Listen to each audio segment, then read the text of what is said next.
I would like to extend a warm welcome to all members of the Cabinet, other members of the Council, members of the public and officers in attendance at today's Cabinet meeting of the 18th of February 2026. Welcome to members of the public and press who may be watching the meeting live on YouTube. I am Councillor Jill Cleary, Leader of the Council and Chairman of the Cabinet. I would now like to hand over to Democratic Services to read the housekeeping note. Thank you. Please note that this meeting is being broadcast live on the Council's website and YouTube. It will remain available for a minimum of 12 months. I would remind those in attendance to please use your microphones when speaking, but do also remember to turn them off once you have finished. Please switch any mobile devices or laptops to a silent setting for the duration of the meeting. If the fire alarms ring, please can everyone leave the room immediately and use the nearest fire exit, but do not use the lifts. Please go to the fire assembly point located at the bottom of the car park by the garages. Thank you. Thank you. Please would members introduce themselves during the meeting if not already introduced by name. Apologies. We have one apology from a Cabinet member, Dan Paul, who is unwell today. And I have another apology from a non-Cabinet member, Councillor Christine Ward. Item 1, Leaders' Announcements. Since Cabinet last met, we have progressed to the public consultation stage of the local plan review, which is a key priority for this Council. We are continuing to provide clear information to support residents in understanding the key issues and the trade-offs involved. And we are inviting residents to comment on the Spatial Options and Policy Directions Regulation 18 document. The consultation has been running since the 6th of February and continues until the 20th of March, giving residents a clear opportunity to engage with the emerging strategy. Early engagement has been encouraging, with strong attendance at the first drop-in sessions, with nearly 500 people attending the first 3. Together with high levels of interest across our digital channels, has resulted in over 54 more responses to the consultation in just over a week. I encourage ward members to ensure their communities respond to the options proposed, but not to forget the set of key policies which shape how we manage growth and protect our unique environment. The positive start sets the scene for the full local plan update coming to Cabinet later this year, where the emerging themes from the public feedback will be reported. Thank you. Item 2, Minutes. Do Cabinet members agree the minutes of the meeting held on the 4th of February 2025 as a correct record? Agreed. Thank you. Item 3, Declarations of Interest. Do Cabinet members have any declarations of any pecuniary or any other interests in respect of the business for this meeting? None? Thank you. Item 4, Public Participation. None.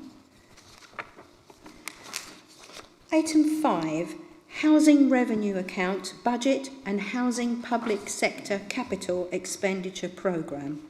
I now wish to take you to the portfolio holder who runs housing, Councillor Steve Davis. Thank you, Chair. I think it's with great pleasure we present this report once again this year. What's significant to me is that this is the HRA once again has a balanced budget. One of the few in England, I think, that has a balanced budget. So this is quite an achievement. It underpins our corporate plan and with a 30-year business plan also. So I'm absolutely delighted with what we see before us. The points of significance to me, quite frankly, again, I'm in awe of over £19 million being spent on maintenance of our tenants' properties. That's quite a commitment. And not least the 15.2 million that is being spent for future acquisitions. So I think we're doing pretty good here, and the housing team deserve all the commendations that we can heap upon them. I think obviously there are rent increases. There have to be to keep us balanced, but they're in line with the government recommendations. So I think what I can say is our ongoing commitments to fire safety and housing heating efficiency, I think is also commendable. So thank you, Leader. I'm very proud to present this. Thank you. Can I now take us to Paul Whittles, Assistant Director of Finance? Paul, do you have anything you wish to add? Yes, thank you. So just to reaffirm, this report presents to Cabinet a balanced HRA budget for 26-27. It also includes recommendations regarding increases to rent and service charges, plus the approval of the HRA capital programme. As required, the HRA budget is balanced and it is supported by the 30-year business plan, and it prudently maintains the HRA reserve of £1 million. It also provides sufficient capacity to meet statutory, regulatory and landlord obligations.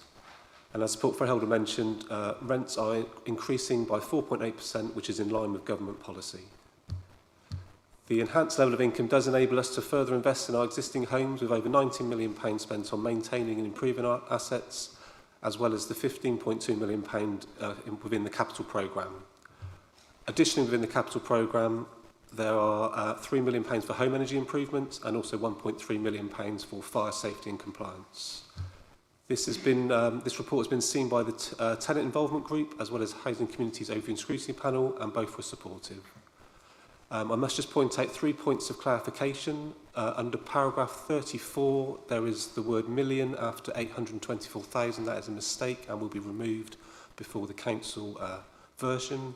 And also paragraph 38 references section 3 when it should reference paragraphs 26 to 28. And finally, paragraph 56 refers to paragraphs 31 and 32 when it should state paragraphs 33 and 34. But overall, the report puts forward a budget that is financially sustainable, protects tenant safety and service standards, enables continued delivery of the new affordable homes, and aligns with national policy and the Council's corporate priorities. Thank you. Thank you, Paul. Cabinet, do you have any further comments? Councillor Jeremy Heron. Thank you, Chairman. I just wanted to comment on the maintenance programme and the money that we put into it, and that is reflected in the quality of the housing stock that we provide. Going forward into LGR, that's a challenge to anyone we partner with to maintain those standards and keep them across the whole of whatever becomes the new authority. But it is a challenge that they must rise up and meet. I do not want to see, as we go forward, the quality of the stock in this area fall due to changes in local government authority. Thank you. Couldn't agree more. I will now open the floor. Councillor Malcolm Wade. Thank you. And I share Councillor Heron's desire for this high standard of maintenance to be continued by whichever unitary we go in. I just want to ask a question. Can you confirm, and I'm sure you probably can, that because energy prices are really important to our tenants, and the work to improve our homes, to get all our standards up to EPC standard by 2030 is on track, because I think that's very important both for their finances and for their quality of life. Okay, let's go to the portfolio holder, Councillor Steve Davis. Yeah, thank you, Councillor Wade. I think, as you know, we do have a target of EPC-C for all our properties by 2030. That is on target. I can give you more specific numbers if you want, but I'm very confident that everything's in hand. It is quite challenging because the government does change its criteria for EPC-C from time to time, which means that we have more work to do than we expected in some properties, but apart from that, everything's on target. Thank you. Anybody else with any other questions? No, thank you.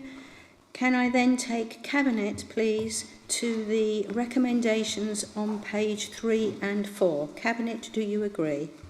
Agreed. Thank you. Item 6, Medium-Term Financial Plan and Annual Budget 2026 to 2027. Let me go to Councillor Jeremy Heron, the portfolio holder. Thank you, Leader. It's always a relief as I get to this point in the year for me to say we are producing a balanced budget for 26-27. It's an easy statement to make, but behind it is a lot of hard work and effort put in between us. We have, however, a 4-year medium-term financial gap of 3.43 million, so we still cannot rest on our laurels. We still need to make more work and resolve those issues. we are running a capital programme for 26-27 of 14.646 million, which is enables us to support everything within the district and the assets that we need to maintain and replace. You suffered a thing called a fair funding review this year. There was nothing fair about that funding review, let me assure you. The consequence was that we saw a business rates reset. We saw a reduction in real terms of 1.2 million, and the £1.5 million worth of new burden funding for food waste collection, as far as I'm concerned, vanished behind smoke and mirrors.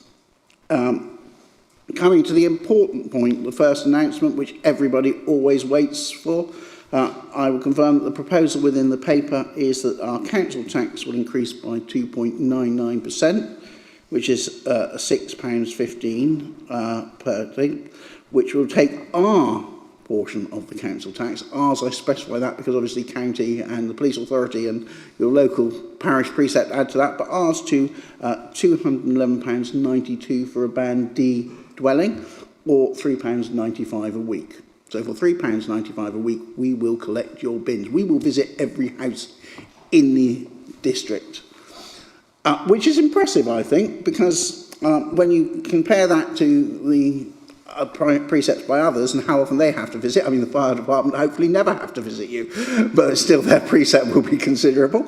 So we did have some good news with the extended producer's responsibility funding increasing by 2.4, and obviously we align our finances with our corporate priorities, particularly obviously the new waste service. I know there is a smaller one that people are very keen locally to see, which is the public conveniences refurbing, which we will be looking to push forward through in the year.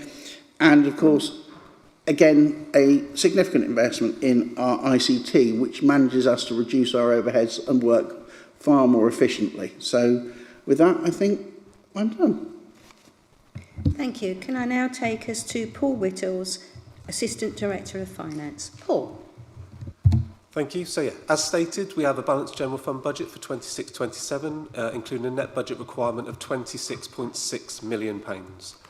This has been achieved without the need to use the budget equalisation reserve. However, the medium-term forecast does identify a £3.4 million deficit. This budget contains the first multi-year government finance settlement since 2016. Unfortunately, as the portfolio holder mentions, this has disproportionately affected rural and district councils and will have reduced our funding by £1.2 million over the settlement period. Grant simplification has also rolled up several previously discrete grants into the revenue support grant, contributing to the overall reduction. And we have not received the previously assumed £1.5 million re-food waste collections. Council tax has been increased by 2.99% in line with government limits. But within the budget, there has been service investment across our key priorities, including the waste environmental services, with £1.5 million to embed the behind the gates food caddy collections. The asset maintenance infrastructure programme has been enhanced. There's continued investment within transformation and digital delivery, workforce capacity, and as well as providing resources for the LGR process. In terms of savings and income, there's the additional 1.3 EPR money, as well as additional £1.9 million from fees and charges, contractual income growth, and a positive movement on the pension contributions this council must make. As a reminder, it contains the £14.6 million capital programme, which was presented at the last Cabinet meeting. And again, just one point of clarification, I'm afraid, Appendix 5B is not in sync with 5A, so a minor presentational adjustment is required to the finance and corporate figure. The net position is unchanged, however. So, in summary, this budget meets the statutory requirements to set a balanced budget, responds prudently to the challenging national funding environment, and protects our services whilst investing in corporate priorities. Thank you. Thank you. Any other members of the Cabinet want to say any words? No? Happy? Councillor Malcolm Wade. Thank you, Chairman. Yeah.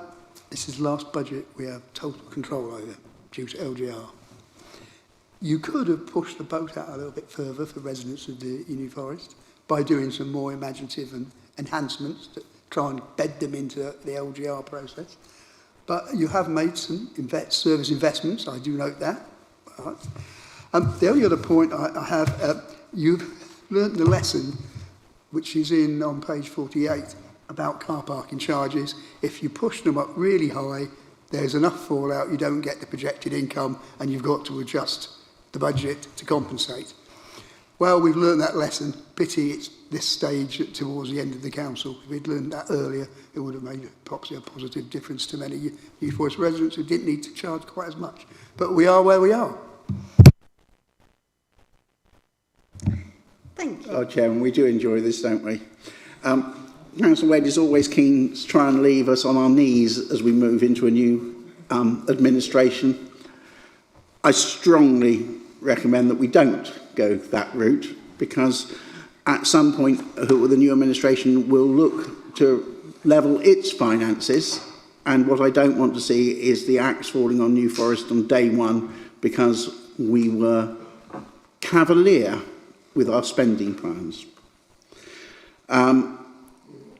Interestingly, with our parking charges, we are following a prescribed method that we discussed and announced well ahead of that.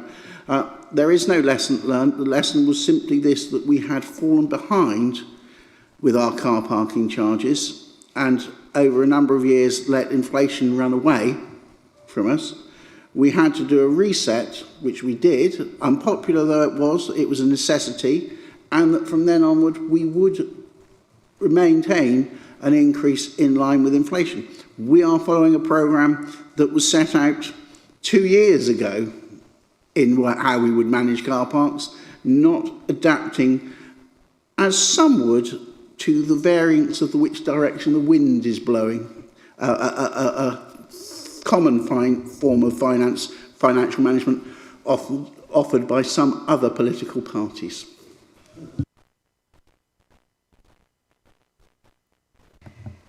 Thank you. Nobody else? Right. Cabinet, I'm going to take you to the recommendations, but as there are several, I would like each agreed separately. Right.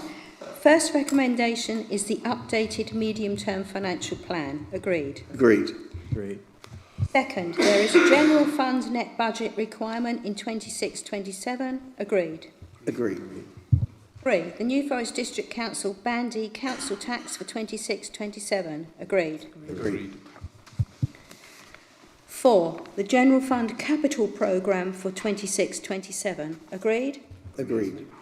Item 5. The proposed fees and charges as included at Appendix 7 to this report be approved. Agreed? Agreed. Agreed. Thank you. Right. Item 7. Lymington and Pennington Neighbourhood Plan, making the plan, referendum and decision on adoption. I would now like to take you to Councillor Derek Tipp, who is the portfolio holder. Thank you, Leader.